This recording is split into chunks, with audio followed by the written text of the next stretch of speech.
Saviez-vous qu'en matière d'ESG, la clé n'est pas de cocher trois cases, c'est d'agir de manière holistique et d'éviter les approches en silo. Parce qu'une décision prise dans la dimension environnementale peut certainement avoir un impact sur les dimensions sociales et de gouvernance. Et inversement. Pour le monde de l'entreprise, la transition vers la durabilité devient progressivement la norme. Quelle que soit sa taille, votre entreprise doit créer son chemin vers la durabilité. Pour une partie des entreprises, l'ESG peut apparaître comme une contrainte administrative, régulatoire, chronophage et anxiogène. Et pour d'autres, c'est au contraire une formidable opportunité de repenser leur chaîne de création de valeur et leur mode de fonctionnement.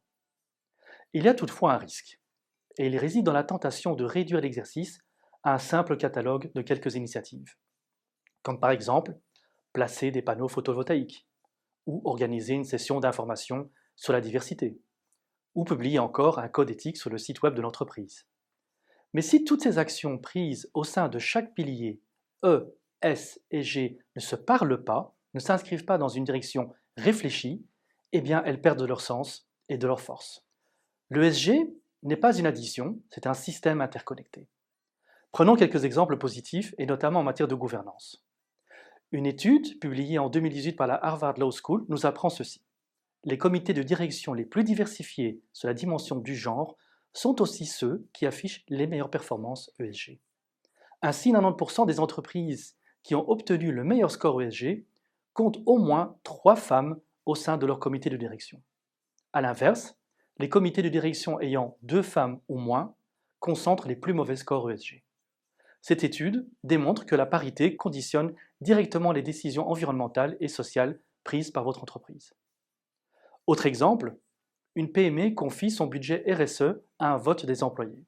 Leur choix, investir dans un parc de vélos électriques, utilisable aussi bien pour les trajets professionnels entre sites que pour les déplacements personnels.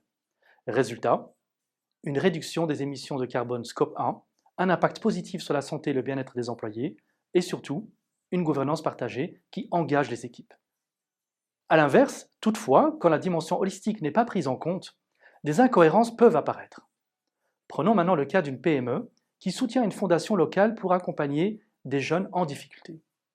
Ce faisant, elle renforce la résilience de la société dans son ensemble. Mais dans le même temps, elle s'approvisionne auprès de fournisseurs qui emploient des enfants dans leurs usines quelque part ailleurs dans le monde. Conséquence, l'engagement sociétal ici est contredit par les pratiques réelles là-bas. Autre cas, une entreprise revoit complètement son cahier de charges pour les appels d'offres en y incluant des clauses sociales et environnementales strictes. Elle l'impose à tous ses fournisseurs actuels et potentiels, sans accompagnement ni sans transition phasée. Et résultat, exclusion des petits producteurs et opérateurs locaux, avec pour ceci une réduction de l'activité, un risque de perte d'emploi, et pour l'entreprise en question, une augmentation entre autres de ses émissions Scope 3 et probablement une faiblesse de son ancrage local. Une bonne intention de gouvernance peut parfois se retourner contre le social et l'environnement. L'ESG n'est par conséquent pas une vitrine d'initiatives isolées, c'est une approche holistique. Chaque décision doit être pensée pour ses effets croisés sur l'environnement, sur le social et sur la dimension de gouvernance.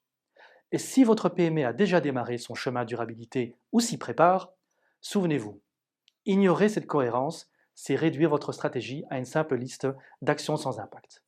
Et l'embrasser, au contraire, c'est transformer l'ESG en un moteur de confiance, d'innovation, d'engagement et de performance durable. Et ceci, tant à l'intérieur qu'à l'extérieur de votre entreprise.